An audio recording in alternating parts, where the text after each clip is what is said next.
Well, good morning, everyone, and welcome to this joint National Prostate Cancer Audit and Burst on Urology webinar. Thank you very much for joining us. Thanks in advance to all our speakers today. We've got a really fantastic panel for you. And the objective of the webinar today is to learn for all of us about the use of RPs and systemic treatments in prostate cancer, specifically metastatic prostate cancer today. And our first speaker, first of all, I should say that I'm presenting this on behalf of myself and the National Prostate Cancer Team, which is co-led by Professor Noel Clark, who's on the call with us today. Thanks, Noel. Our first speaker is Pasquale Rescino, who's a friend and colleague from University of Newcastle, an academic medical oncologist with a special interest in the treatment of metastatic prostate cancer. So without further ado, Pasquale, I'll hand over to you. If you could share your slides. We look forward to learning from you. Good morning, everyone, and thank you, Alison. Thank you, Noel, for the invitation. I just share quickly my slides.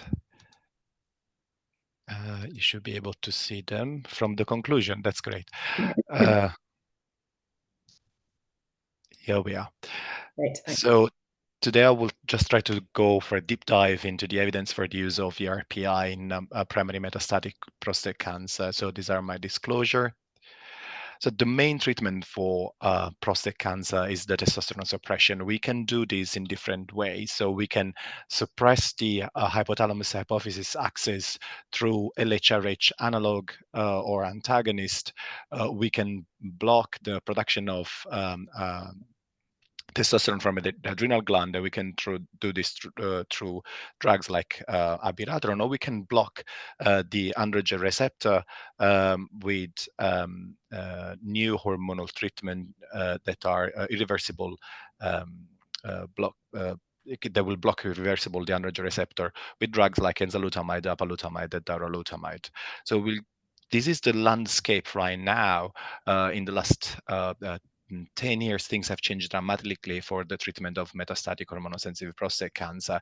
And we went from doublet with chemotherapy, so ADT plus docetaxel back in 2014, to the approval of many new ERPI as APA, ENZA, and darolutamide in the treatment of metastatic hormonosensitive, or triplet with abiraterone, ADT, and docetaxel, or darolutamide, docetaxel, and ADT.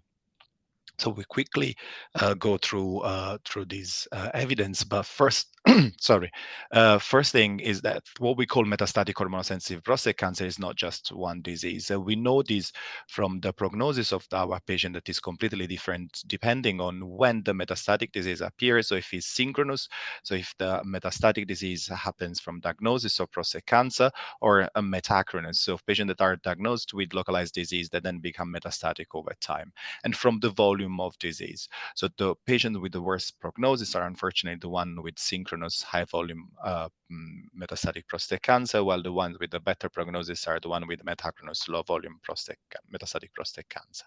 So what can we do for our patient? One of the first trials to be published was the ARCHES trial that showed the benefit of the combination of ADT plus enzalutamide versus ADT and placebo. It was a big randomized phase 3 trial that recruited 1,150 patients. And you can see, there's the significant benefit from the combination of enzalutamide plus ADT with the reduction of progression of nearly 61%. The thing that probably I like to highlight for this trial and for the other trials, that they all recruited some patient with high volume disease and other with low volume disease. And you can see from the subgroup analysis that probably there is a benefit from both, but the low volume of disease seems to be quite well on single agent DRPI. Similarly, we have another phase 3 trial with apalutamide, the Titan trial, that recruited pretty much the same number of patients. And this time the randomization that was again 1-to-1 was between apalutamide and ADT versus placebo and ADT, with the primary endpoint as well of the radiological progression-free survival and DOS. And again, when we look at, for example, at OS here, we have again a significant reduction of the risk of death with the combination of apalutamide ADT compared to placebo and ADT. And also in this trial, looking at the subgroup analysis, we can see patients that had a high volume of disease or low volume of disease at the start of the treatment, and patient with metachronous, so the M1 versus the synchronous. Metachronous the M0 and versus the synchronous M1, and again, the patient that seems to have the best benefit from a subgroup analysis. Of course, we should try not to overinterpret this the subgroup analysis, but seems to be the one with low volume of disease and the one with metachronous disease. Probably a little bit early of these two trials, we saw the presentation of Karim Fizazi at ESMO 2021 of the PEACE-1 trial. This was a randomized trial with 1,173 patients with 4 arms. One, there was a standard of care, and for standard of care at that time, they meant the docetaxel and ADT, plus the group with docetaxel and abiraterone, plus docetaxel versus docetaxel and radiotherapy, or the combination of the 3 things, so docetaxel, abiraterone, and radiotherapy. Again, also in this trial, we have a group of patients with low volume of disease and other with high volume of disease. And when we look at the OS data in the overall population, we see that there is some benefit from the triplets with docetaxel and abiraterone versus the standard of care that was docetaxel alone. But probably the greatest benefit is for patients with high volume of disease, while the low volume patient seems not to benefit particularly from this combination from the triplet. And most recently, we have another trial testing another triplet, so the docetaxel and darolutamide versus docetaxel alone, phase 3 trial randomization 1-to-1 with 1,305 patients with primary endpoint the OS. Again, also in this patient, we had a split between metastatic at the diagnosis versus the metachronous patient. And you can see the primary endpoint that was the OS for the trial was met with reduction of the risk of death for the arm of darolutamide docetaxel by 32.5%. Again, when we look at the subgroup analysis, the patient with synchronous seems to benefit probably more than the patient with metachronous disease. And when we look at patients with high volume or high risk, according to the definition of as per Chartid criteria or Latitude criteria, the one with high risk and high volume seems to benefit more from the triplet versus the patient with low volume or low risk. So the problem is how we decided, what should we offer to our patient? We conducted a network-net analysis on these, and definitely, again, as suggested by the subgroup analysis, what we see when we do the network analysis between all these trial, considering doublet versus triplet, the one with high volume disease seems to benefit from triplet, while for the patient with low volume of disease, we can probably treat them with single agent DRPI in combination with ADT. So in conclusion, considering the number of patients potentially exposed to first-line treatment for metastatic hormonosensitive, we should probably, select our patient carefully and consider who are the ones suitable for ERPI or for a combination of triplet with docetaxel. And probably in the future, biomarker will help identifying who are these patients. Doublet therapy might be sufficient for patients with metachronous and or low volume of disease, while triplet might be preferable in synchronous and high volume disease. And maybe when we have more evidence on biomarkers, so the ones that have genomically more aggressive prostate cancer. And say that, I finish my presentation. I don't know if I'm still sharing. Yeah, we are. Thank you, Professor Valley. That was great. A terrific overview, bang on time, bringing us up to date as best you can in 10 minutes. So well done. Thank you. Of course, prescribing these agents carries with it certain qualifications, and one has to be aware of side effects. Diana Matthews, who is a pharmacist from the Velindre in Cardiff and an expert in this area, working jointly with the clinicians in joint clinics in that area, has been one of the leaders in the field, and is going to tell us about safe prescribing and some of the side effects and interactions that one might expect with these drugs. Diana. let me just share my slides. Thank you so much. I hope everyone can see it. Yes. There we are. Perfect. Thank you so much. It is a real honor, and you've been very kind on your introduction. So my name is Diana. I am a pharmacist, and I think what I want to do is just give you a little overview of what these drugs mean for the patient and for us, because definitely they stirred things a little bit when they came. So same slide as Pascal, but it really just shows how the landscape has changed. So beginning, we had the chemotherapy and it had excellent results. And then from 2017 with Latitude and one of the arms from Stampede and then Arches, we started seeing these new anti-androgen therapies coming through, and they completely trumped the chemotherapy. And now what we're seeing of the past few years is we're starting to see treatment intensification, especially for that group with a high volume metastatic disease. And on the pipeline, possibly another choice for RP coming through. So the difficulty with treating patients with RP is that we don't really have a head-to-head trial between these agents. So it's really hard to say one is better than the other because we don't have the evidence for that. So how do we go around and how do we choose which one we want to give to our patients? For me personally, there's three factors that I have into account. So first of all, the patient choice. What does the patient want? Do they have a preference for the type of side effect they're going to give? What comorbidities does that patient bring that might influence the choice? And we don't want to make things worse for sure, because they're going to be on it for quite a while, hopefully. In terms of treatment and the specifics of the drugs, what type of drug-to-drug interactions are we looking into? Because some of these patients, they're on a lot of medication, and we're going to touch that a little bit ahead. And then, of course, everyone is going to have their own experience with the drug. I mean, if you start a patient on one of the RPs, and this has happened to me, and then they develop heart failure, you're like, oh, I'm going to be a bit nervous and stay away from it. So that does count to a lot. And some centers, they're limited by what their formulary can offer.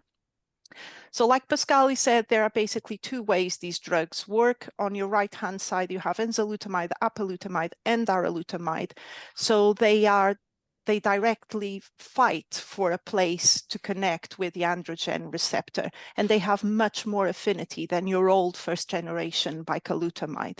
But then you have the abiraterone that works slightly different. So it inhibits CYP17 at the adrenal gland level, also in the testis, and to some extent the tumor cells, and stops the production of androgen precursors.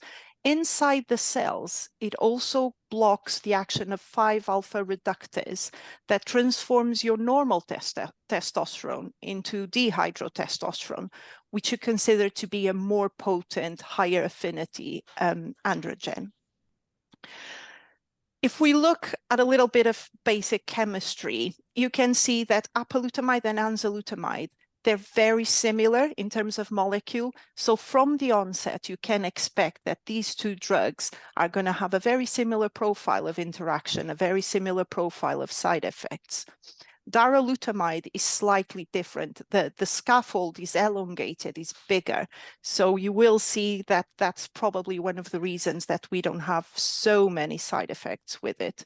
And the abiraterone has the typical steroid scaffold of the molecule, so completely different ballpark.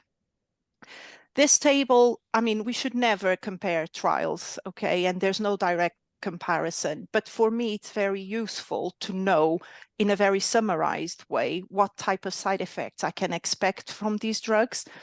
And as you can see, if we look at the two last columns on your right, so the Arches for enzalutamide and Titan for apalutamide, fatigue seems to be a big one. And we know that because those molecules, they penetrate your CNS and can cause that type of CNS-related side effects.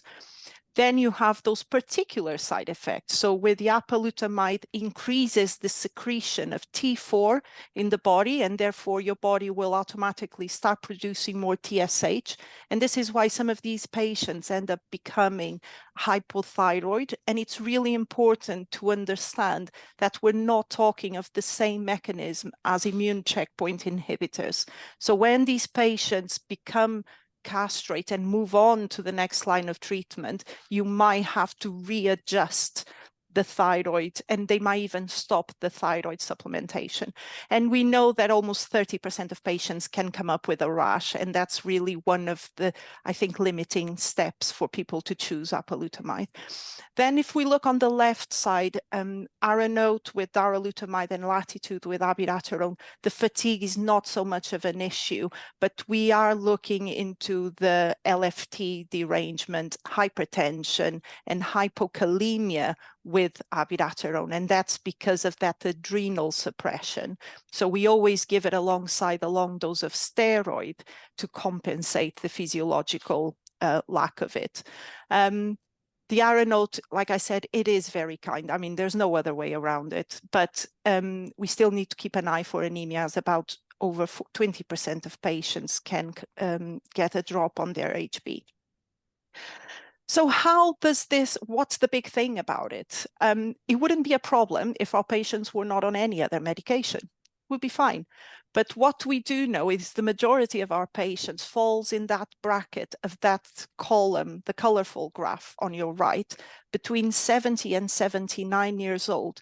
And as you can see by the orange and the gray marking, those patients are on at least 5 or more regular medications every day. So our patients are polymedicated, and that's a given. With age, they'll probably start taking even more. So there's a higher risk of the interactions. So back in 2021, the Department of Health and Social Care actually issued the report for a national overprescribing review, because we are aware that even though they might need a lot of medication as you go old, we are overprescribing patients for sure. So there's this whole complexity behind the patient coming to us to clinic, and then we're going to propose giving them another oral drug. As a result, these interactions can result on an increase in hospital admissions, or seek for a GP consultation, or even bring them more frequent to our clinics. It can increase their risk of morbidity, mortality even, and can impair the outcomes, because we can get into a cycle of stop, start, and it's not going to help them with the outcome of disease control. This is straightforward from the BNF, and I just like it because it's quite visual. So it summarizes the number of interactions these drugs have. So we know apalutamide and enzalutamide are the main culprits. Abiraterone is not a big deal, but don't forget, we do give it alongside a dose of steroid, okay? And that's a medication. And then we have darolutamide that has just less than under 50 drug-to-drug interactions. Now we're going to see why this happens. It's all because of this enzyme. So our liver has about 15% of our blood supply. So it's very easy for the drugs to be transported through the liver to be metabolized. CYP450 is the biggest group of enzymes that is involved in the metabolism of drugs. They're mainly present in the liver, and they will pick up all these drugs and have a very strict job. So their job is to make those drugs more water soluble, so we can get rid of them mainly through the kidneys most of the time. They also have a side job at point, which is where they convert drugs that are inactive, called prodrugs, into the active form. So for example, clopidogrel is one of those examples. It's completely useless until it gets to the liver, gets metabolized, and then you get the active form of the clopidogrel. The problem with that CYP is that because drugs use it so much, if you're going to have drugs interacting with those enzymes in a different way, they're going to affect the way drugs are metabolized. So for our RPs, you can see that in bold, we have the action that is more marked. For RRPs, they all use some form of CYP to be metabolized. That's absolutely fine, not a problem. However, they can have these extra functions. So, for example, you can look at the enzalutamide and apalutamide. They are inducers of CYP3A4. So that means they connect to that enzyme and actually make that enzyme more efficient. So any drug that needs to then connect to be metabolized is going to be metabolized much quicker, which as a result means that the time they spend in your body in the therapeutic form is going to be much reduced. And the opposite happens as well. So if you look at apalutamide, you can see that it's an inhibitor of CYP2C8. So when it connects to that CYP, it's going to make it slower, which means that a drug that needs to be metabolized by that CYP is going to take much longer to be cleared off and stays longer in your body in the therapeutic form, which can increase the toxicity of the drugs. With darolutamide, is slightly different because it doesn't affect so much the CYPs, but it affects something called the OAT proteins and the BCRP. So they're not metabolizing enzymes, but they are transporters. So they balance the amount of drug that is inside and outside the cell. I call them the gatekeepers, but the principle is exactly the same. I've just touched pointing some of these agents, and because this is recorded, it's just easier for you to go back and have a look at it. But definitely the big bug tends to be the antithrombotic agents and the DOACs. And the reason for that is that they are mainly metabolized by that CYP3A4, which means that if you give them alongside drugs like enzalutamide and apalutamide, because they are inducers of that enzyme, they're going to be cleared much quicker out of the system. And that's going to put our patients at a risk of clotting. There are several ways around it. Locally, we do trough levels of these drugs when patients are established on both the RP and the DOAC. And we do tend to prefer edoxaban because it's slightly more forgiving. Like I talked about clopidogrel, and the same can be about calcium channel blockers. So one of the reasons for reduction of efficacy is the fact that they are metabolized by that CYP3A4. Statins. So statins, it's something that is slightly different, and it's a bit tricky because in a way, when a patient comes to clinic and you say, oh yeah, you're on atorvastatin or simvastatin, and I'm going to start you on enzalutamide and apalutamide, and there might be a loss of efficacy of the drug.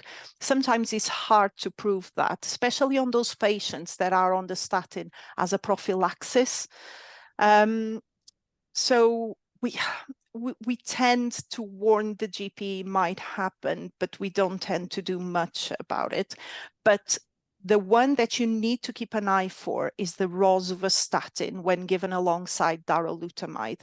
And this I have experienced in practice. So because darolutamide, as you can see on your right, is an inhibitor of that transporter that rosuvastatin uses, the levels of rosuvastatin in the body, they can actually be higher and cause side effects. So I did have a patient that had really bad muscular pains. And your first default is think about the RP. But then when we looked back, he was on rosuvastatin.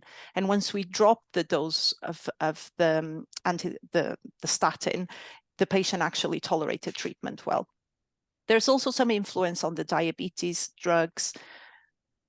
And so SSRIs, I think my main concern with it is the cardiovascular effect and the fact that it can increase the QTc.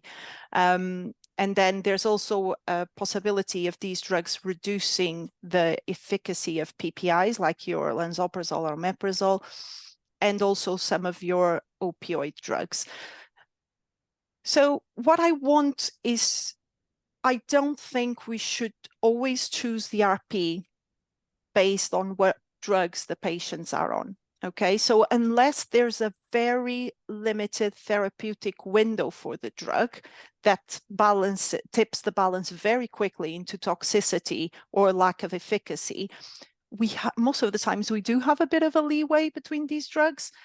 One is not better than the other, be careful when you use an interaction checker. And I can't say this often enough. It's very good that they have this traffic light system, red, orange, green, that tells you what you should do to the drug, but you need to go a little bit deeper. You need to look at the mechanism, because sometimes that orange is not really an orange, and we're going to see that in the next slide. And consider the importance in the context. So I know that some of these RPs are going to reduce the efficacy of the calcium channel blockers. That's fine. I'm going to be checking the blood pressure for these patients anyway, because they are being monitored for it as a side effect of the drug. So you don't always have to change the medication the patient is on. Sometimes it's just be aware that if they present with a side effect, it could be related to a DDI. So as a last slide, I just want to show you the typical interaction that comes up when you type in enzalutamide and amlodipine. So it tells you, it comes up as an orange, I think, and it comes up to say that the CYP3A4 inducers, which is the case of enzalutamide, can decrease the concentrations of amlodipine. We saw that on the table I showed before. Look at the severity, it says is moderate. Look at the reliability of this information, is intermediate, low. Okay, so that's the first thing. Then it says the type of CYP3A4 interacting drugs. So apalutamide is there, your enzalutamide is there. But then look at the bottom of the information, which most people would not look at. It says the amlodipine prescribing information states that although very little information is available on the quantitative effects of CYP3A4 inducers on amlodipine, blood pressure should be closely monitored. Great, genius. That's what we do anyway. So this is the kind of thing that we do really need to look for. And I always say, you know, you choose the RP that is right for that patient in the context of the person in front of you. Everything else you can very easily deal with. And that's me. Thank you very much. Okay, Diana, that was terrific. And Thank you. Just an illustration of how one needs to think when one is prescribing these drugs to patients. And we're going to continue with this theme about side effects. Omar Al-Taji is a senior urological trainee and has been working terrifically hard as a research fellow in the big group, the biomedical imaging group, which is the Stampede's imaging arm based at the Christie, and looking at bone health and cardiovascular health in relation to polypharmacy. Omar. Yeah, thanks so much. And thank you to both the NPCA and Burst for inviting me to speak. So yeah, today I'm going to be talking to you about cardiovascular and bone health in prostate cancer. So how important is cardiovascular disease in prostate cancer? Well, this is the Radical PC study. It looked at 3,000 patients with both metastatic and non-metastatic disease. And they looked at their risk factors, and what they saw was that 99% of patients had at least one uncontrolled cardiovascular risk factor, and that 50% of patients had at least 3 poorly controlled cardiovascular risk factors. And then when we look at the NPCA data, we can clearly see that around 20 or more than 20% of patients with M1 disease have at least one significant comorbidity, which shows us just how important treatment toxicity can be in patients who are treated for prostate cancer. So these are really two really important studies in the GnRH analog space with regards to cardiovascular risk. And data in this area has been quite mixed, but PRONOUNCE, which you can see on the left, was the first randomized control trial with the primary outcome being a major adverse cardiovascular events. And they looked to randomize patients to leuprolide or degarelix, so an antagonist or an agonist.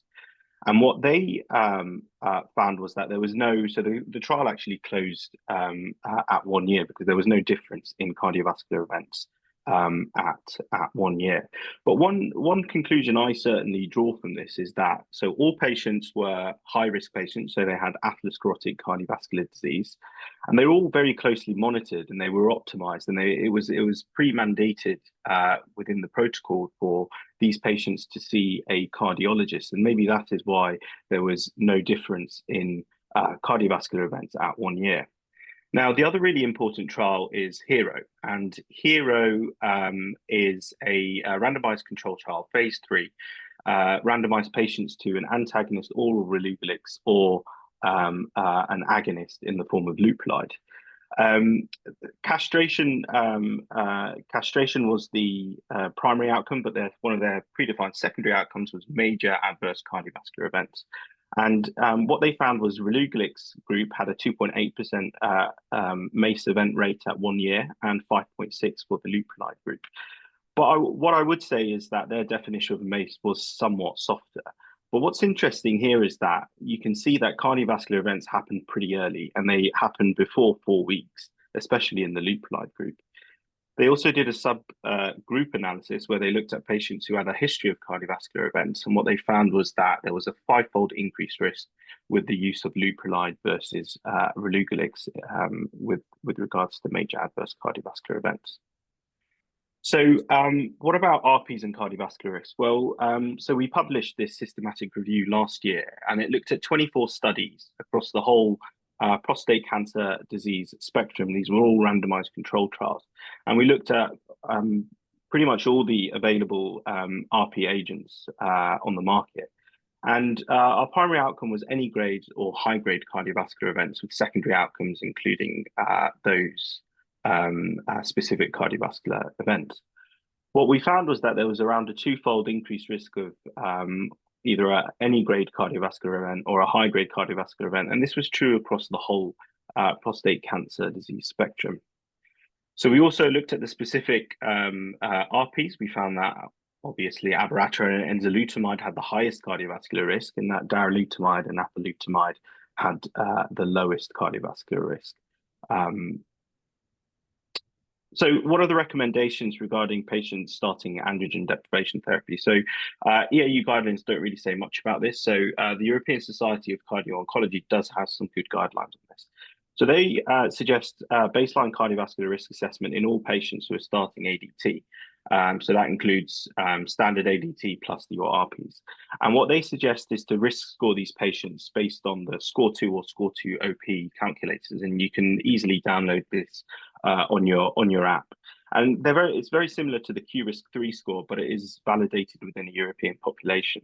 And essentially, it incorporates things like blood pressure, cholesterol, age, etc., and it gives you a score.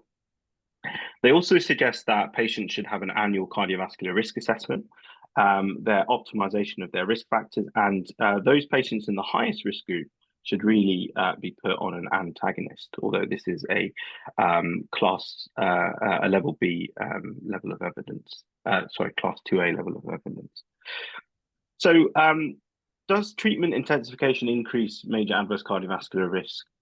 So we looked at this within STAMPEDE, and what we did was patients in England were linked to both hospital records and death registries, and we had over 6,000 patients whom were randomized to either standard of care, zoledronic acid, docetaxel, abiraterone plus enzalutamide or radiotherapy. And our definition of major adverse cardiovascular event was MI, stroke, cardiovascular death, or a revascularization procedure. So it's much kind of a harder endpoint than what we used in our systematic review. So the results were interesting. In the M0 population, so those with non-metastatic disease who were put on ADT, there was a 16% incidence of major adverse cardiovascular events. And in the M1 population, there was a 12% incidence. This is likely due to the competing risk of prostate cancer death.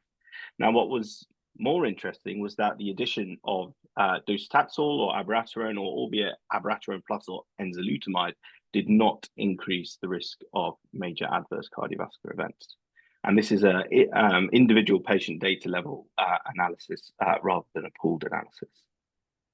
So we also try to look at those patients in the high risk clinical groups, i.e. those who would have a higher risk of having a cardiovascular event. For example, those who have a history of cardiovascular disease, or who are older, hypertensive, or have a score 2 high risk, or are in the score 2 high risk group. And what we did is we looked at whether abiraterone plus or minus enzalutamide would modify the hazard or the risk of having a major adverse cardiovascular event, and we saw no such evidence for that. We also assessed how well SCORE2 risk stratifies patients in all comers, and what we did was we scored all these patients according to SCORE2 risk calculator, and what we found was at 10 years, those patients who were deemed in the high risk group had about 20% incidence of a major adverse cardiovascular event. But what we did find here was, although the high-risk group was prognostic, it significantly reduced or underestimated the risk of MACE as a whole. So this risk calculator does underestimate cardiovascular risk. So how do we improve cardiovascular outcomes in prostate cancer patients? Well, early assessment is really important, and optimizing the risk factors is even more important. And I always use the A to E approach, which you can see on the right, and it really helps you remember all the important points within clinic. The choice of ADT is important, as I've shown you, and as well as the choice of ARPI.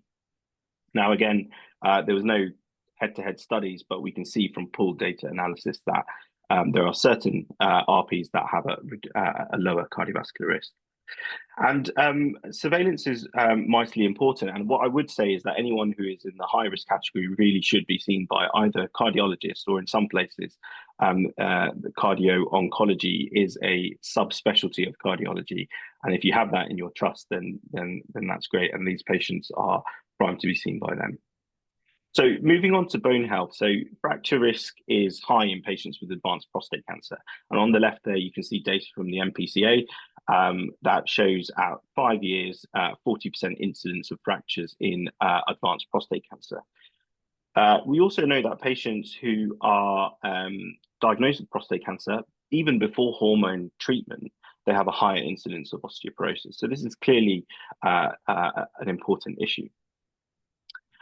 So my colleague Craig Jones, who's a previous research fellow with us in Manchester, looked at fracture-reported hospitalisation within STAMPEDE, and once again linked hospital records within a predefined coding framework using ICD-10 codes and procedural codes as well for fracture. And so there's 2,000 patients randomized to ADT plus zoledronic acid plus docetaxel, or a combination of the two. And the fracture-reported hospitalization incidence in the M0 and M1 cohort was between 25 and 30%. Now, at 5 years, there was a high incidence in both M0 and M1 on patients who are only on ADT, so that's 12% in the non-metastatic group and 24% in the metastatic cohort. But what was really interesting is the addition of zoledronic acid significantly reduced the incidence of fracture by about 30% in the metastatic cohort. We also looked at this within the RP and radiotherapy trials. And here we had almost 5,000 patients within the abiraterone trial, abiraterone plus enzalutamide trial, and radiotherapy trial. And here in patients with M0 disease, there was no significant fracture risk with in those who had the addition of an ARPI. But those, no significant difference in fracture risk in those in the M0 cohort. But when we add in abiraterone, there was a significantly reduced risk of fracture. And this is probably because of better disease control. And similar results were also seen in the doublet RP patients. So what do guidelines suggest? Well, NICE seems to somewhat be behind the other guidelines, but essentially it's a risk adaptive approach. And I really like this recommendation that comes out of Newcastle. And what I want you to focus on here is that patients who are on lifelong hormones, regardless of whether they have a DEXA scan or FRAX risk assessment, patients should be given calcium, and they should be started on bisphosphonates. So in summary, patients on long-term hormonal treatment have a high risk of MACE. Within a trial population, RP intensification doesn't increase the hazard of MACE, and so we can be more confident in giving these drugs. However, it's really important to optimize these patients, and I really think that an assessment within a real-world population using this framework is really important.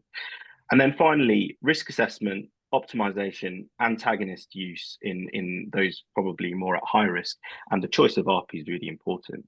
And then those patients who are on hormonal treatment also have a really high risk of fracture. And so zoledronic acid, especially in the metastatic setting, is really important. And obviously, DEXA and FRAX risk assessment will probably underestimate fracture risk, but it's still important.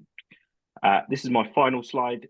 So we are in Manchester looking at how we can better risk stratify these patients. As you saw, risk stratification both in fractures and cardiovascular disease is quite poor. So we're looking at imaging, which can hopefully better extract this kind of information. So looking at BMD for fracture risk, and this is as an opportunistic screening means. So patients who come in with a baseline CT for oncological reasons, we can extract this kind of information, and calcium scoring as well in the aorta. Thank you. Great. What a fantastic talk. Thank you, Omar. Two really, really important areas that I think we need to get better at as oncologists and neurologists going forward to make sure all men can benefit from these drugs without additional risk to other aspects of their health. So it's now my pleasure to introduce Dr. Justin Liu, who's the National Prostate Cancer Audit Fellow and will be studying a PhD using some of the National Prostate Cancer Audit data. And he's going to share with us a couple of case studies which will illustrate some of the important points that have already been raised. Please do put your questions in the chat, and we should have a few minutes at the end to go through those. Thank you. Thanks, Justin. Thanks, Alison. So hi all, my name's Justin, and I'm one of the clinical fellows for the National Prostate Cancer Audit and a specialty registrar in medical oncology. So I'm going to present a couple of case studies looking at the use of SAPT treatment intensification, specifically androgen receptor pathway inhibitors or ARPs in metastatic prostate cancer. So just wanted to start by quickly thanking the BURST organising committee, including Arjun and Nikki, for organising this QI event, as well as the chairs, Professor Clark and Dr. Tree, and my fellow speakers for their insights and discussions so far. So the first case involves a relatively young 56-year-old gentleman who has no significant past medical history and an ECOG performance status of 0. Interestingly, of note, he is known to have a family history of cancer with a first-degree relative, his sister, being diagnosed with breast cancer in her 40s. He's invited to his GP for a Wellman check, and as part of his testing has a PSA level done, which comes back raised at 104. He then undergoes an MRI prostate and biopsy, which comes back as showing a conventional Gleason 9 prostate adenocarcinoma, and he subsequently undergoes radiological staging, including skeletal scintigraphy, which shows the presence of widespread skeletal metastases in more than 4 areas, with at least 1 area outside the axial skeleton, which classes it as high-volume disease as per the criteria defined in the Charter trial. His case is then discussed in the specialist MDT, and he's commenced on androgen deprivation therapy and referred to the medical oncology team for consideration of SAPT treatment intensification. So therefore, his final diagnosis is de novo metastatic hormone-sensitive prostate cancer with high-volume bone-only metastases. So at this point, I've been asked to open the floor for discussion to the panel for their suggestions as to what they might choose to do next. So over to the floor, please. Alison, we could perhaps direct this to Pasquale and see what you think. Well, I do go first. So I think, this is clearly a synchronous high-volume metastatic prostate cancer, and is also high risk because it has a Gleason score of 9. So it ticks all the boxes possibly for a triplet treatment. So chemotherapy with docetaxel, eventually darolutamide, and ADT that was already commenced by his local team. The other thing I would like to stress here, congratulations for doing the family history, because not many doctors do, not many colleagues do the family history. But he has also a sister with breast cancer in her 40s. That's quite rings a bell for a possible familial risk. I would dig a little bit more into his family history to see if there was any other relative as well, aunts or uncles with prostate or breast cancer or young ovarian cancer, because in this case probably he will also qualify for germline testing and for at least a consultation with a geneticist to find out if he has a BRCA mutation. At the moment probably will not change his, for now, will not change his the clinical decision about the treatment, but could have an implication in the future, and it's surely an implication for the family. Absolutely. So thank you so much, Pasquale. So eventually he was consented for triplet therapy in the form of docetaxel and darolutamide, which was shown in the Arisons trial to improve both overall and progression-free survival, although the trial, interestingly, didn't distinguish between low and high volume disease. He was also consented for zoledronic acid and calcium and vitamin D supplementation to prevent skeletal-related events and to reduce symptoms relating to bone pain, etc. In terms of the next steps on progression to hormone-resistant disease, there are also several aspects to consider, including BRCA mutation testing to assess for eligibility for PARP inhibitors if he's BRCA positive, referral to the clinical oncology team for consideration of radium-223 for symptomatic bone-only Mets, second-line chemotherapy in the form of cabazitaxel, and clinical trials where available. Justin, before you go on to this next case, would you just back up onto that last slide? Pasquale, just if I might ask you, germline testing, really important. We haven't put anything about ethnicity on this case slide. And we know that there are certain ethnic groups, the Ashkenazi Jewish population, for example, who have got a higher genetic risk and so on. I don't know if you want to comment on that. You are absolutely correct about this, and also Black Caribbean seems to have a higher frequency of BRCA2 mutation as well. Plus the age of patient as well is quite young, it's 56, so we didn't comment about that before. So that's one of the cases where probably I will definitely ask for a genetic consultation and for germline testing.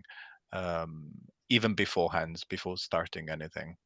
Also because unfortunately the service is so busy that before we get a result, it usually takes few months.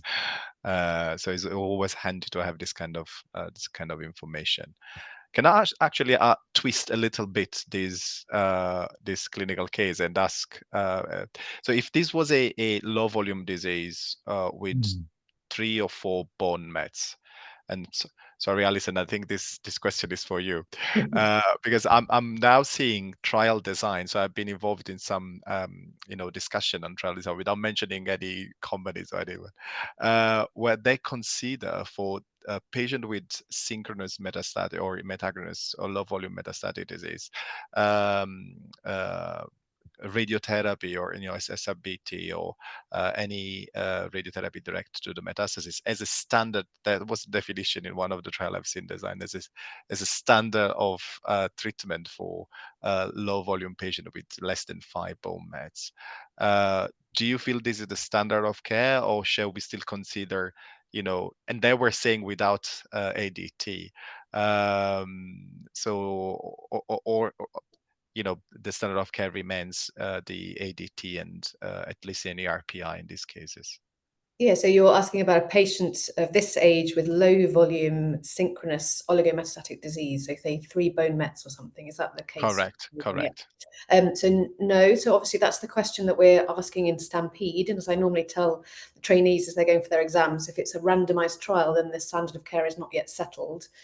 So I think the international community would say that for low volume de novo metastatic disease, ADT, RP and prostate radiotherapy would be the standard of care. There is some data on metastasis-directed therapy, so ablating all visible signs of disease, but we don't know that this improves overall survival, and hence why it's being tested in Stampede 2 at the moment. So I would not agree that that would be necessarily standard of care, no. Thank you. I feel comfortable now that I gave exactly the same answer. So yeah, I back you up, Pasquale.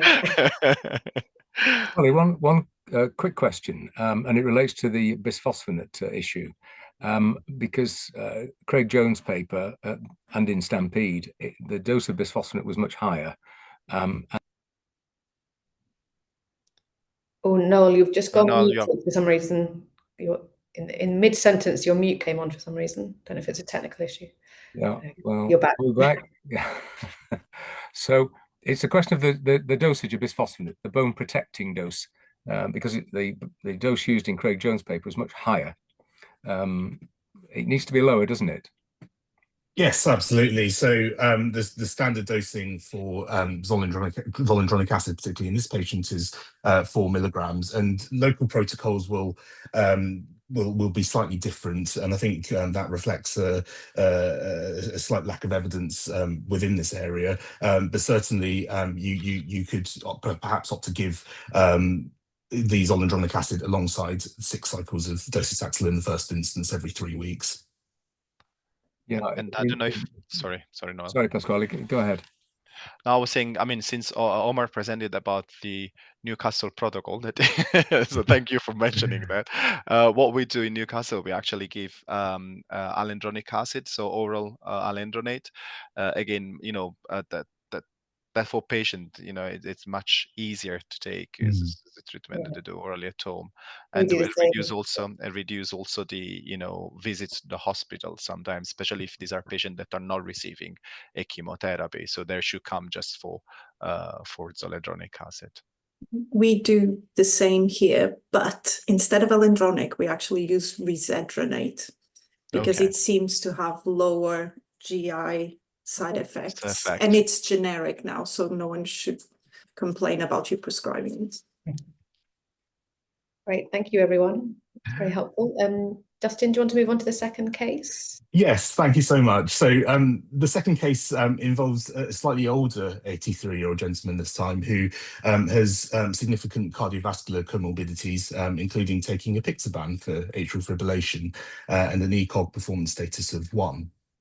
So he presents to his GP with symptoms of intermittent painless hematuria, and as part of the diagnostic workup undergoes PSA level testing, which comes back raised at 25. So he then undergoes an MRI prostate and biopsy, which shows a conventional Gleason 8 prostate adenocarcinoma, and radiological staging showing small volume pelvic and abdominal lymphadenopathy, or M1A disease. He declines palliative radiotherapy, which, as we've just discussed, is also a potential treatment option for this disease stage, but is commenced on ADT and referred to the medical oncology team for consideration of SACT treatment intensification. So therefore, his final diagnosis is de novo metastatic hormone-sensitive prostate cancer with low-volume nodal metastases. So again, I've been asked to open the discussion to the panel for further suggestions regarding the next steps, please. Great. Any comments from the team? Obviously, I'm sad that he declined radiotherapy, which we know improves overall survival in this population. So not quite sure why he would do that. Would anyone offer him RP? Not offer him RP? I don't think anyone would offer him docetaxel, right? No. So I think for this gentleman, so he's 83, he's got multiple comorbidities. I think the first thing to do is to try and so your choice of ADT in the first instance is really important, and this is someone who'd probably benefit from an antagonist in the form of Relugolix or Degarelix. I also think that he's got so we know that RPs and there's some data emerging that RPs in the older patients may not be as beneficial. However, if I was to start him on an RP, and I think it is a discussion with the patient, then you're probably looking at darolutamide or apalutamide for this gentleman. But again, risk stratifying them, trying to optimize their comorbidities. And I think for this specific patient, I think definitely seeing a cardiologist probably before you start him on any further hormonal treatment. So you could start him on an antagonist, but anything further probably needs input from a cardiologist. Thanks, Emma. Diana? Yeah, just to say that apalutamide, because we're still waiting for the DARA approval, so apalutamide seems to be the logical choice, but one of the things we need to pay attention to is that the license for Relugolix with apalutamide is actually doubling up the dose. So patients are on 2 of the tablets, 240 milligrams a day. And that's because apalutamide is an inducer of the enzyme that metabolizes Relugolix.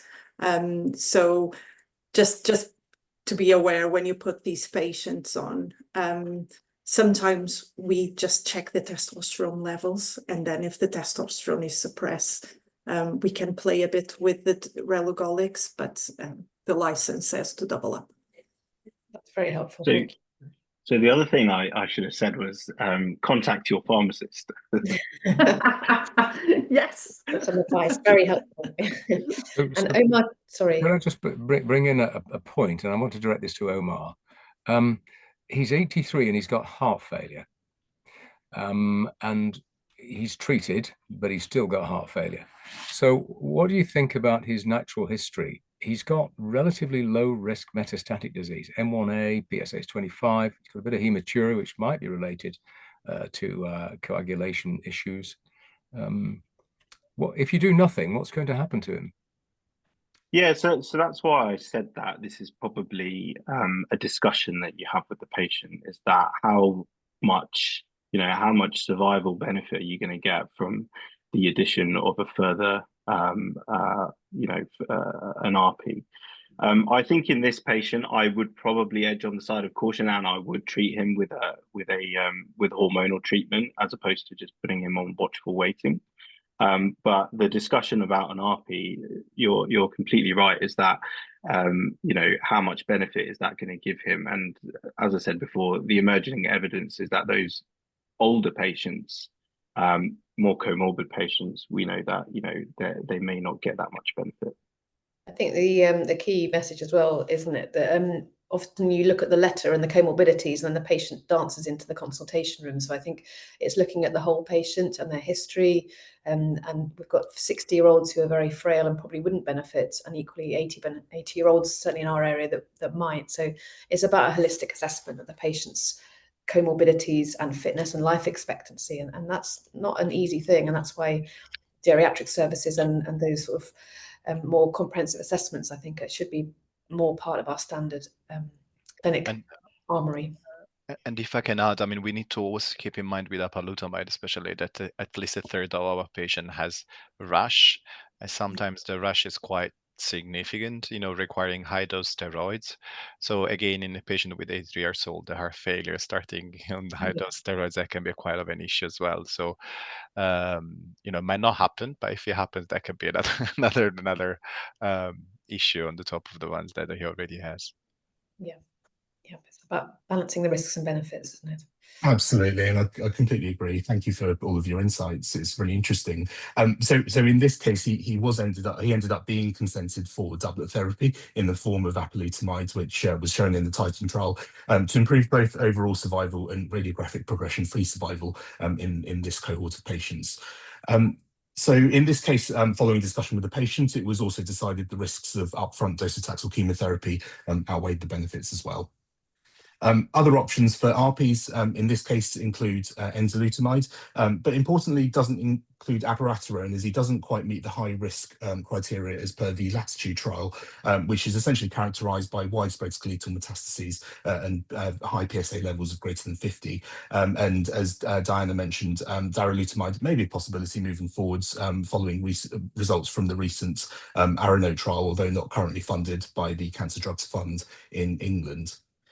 So in terms of considerations for RPs, we've covered some of these already, but both apalutamide and enzalutamide increase the risk of things like neurological side effects, such as cognitive impairments and seizures.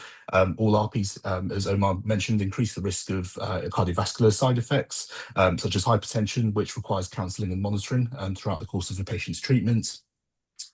As Diana briefly discussed in her talk, in this case, apixaban was switched to edoxaban due to drug-drug interactions with apalutamide. And in some cases, taking into account a patient's overall level of fitness and comorbidities, the risks of RPs outweigh the benefits, and it may be reasonable that a clinical decision is made following discussion with the patient to continue with ADT alone. So that's the end of my presentation. Thank you all very much for your time. My contact details are listed, and if you want to learn more about the work of the National Prostate Cancer Audit, I would encourage you to visit the website link too. Thank you. Thanks, Justin. We've got about a minute or so. Alison, there were a couple of questions that came in. meeting. Yeah, so I guess one we should talk about is who should be prescribing RPs. So obviously oncologists do that, but when should urologists, and a lot of us have ANPs and prescribing pharmacists, what's your view, Noel, and the rest of the panel? Well, my view is that a urological oncologist is an oncologist, and we tend to describe them as surgical and non-surgical oncologists. So should urologists in general prescribe these drugs? My view is no. Should appropriately trained uro-oncologists, whether they're surgical or non-surgical, with appropriate facilities be prescribing these drugs? My answer is categorically yes. And I think that the urological trainees need to get themselves skilled up if they're going into the field of uro-oncology. As has been shown, Diana very beautifully demonstrated how support is available for those people, and multidisciplinary working, I think, is critical. So yeah, in a qualified way. Thank you. And then there's just one question in the chat we might do in the last few seconds. So there's a question about access to LHRH antagonists, Degarelix and Relugolix. Omar, I don't know if you want to comment on that one, or Pasquale. These drugs are not routinely prescribable in primary care, although we're working on that locally. But what do you do in your practice when you recommend them? Yeah, so at the Christie, those patients who are high risk, we can prescribe them Relugolix. Yeah. It is quite variable across the country. The NICE guidelines do suggest that patients who are at the high risk kind of threshold should, can be prescribed these oral antagonists. But again, yeah, it's different across the country. Yeah, okay. Something we should all advocate for, I think, in terms of increasing access. Great. All right, back to you, Noel. On that final note, I'd like to thank all our speakers for giving such excellent talks. Not easy to fit it all into a short space of time, but an admirable job all around. And thank you all for joining in. And please share the recording with all your mates, because there's a lot of important information there. And finally, a note of thanks to Burst, who put together and put in all the effort to organising this. So I hope the rest of your day goes well. Thank you very much. Thanks, everyone. Thank you. Bye-bye. Thank you. Bye.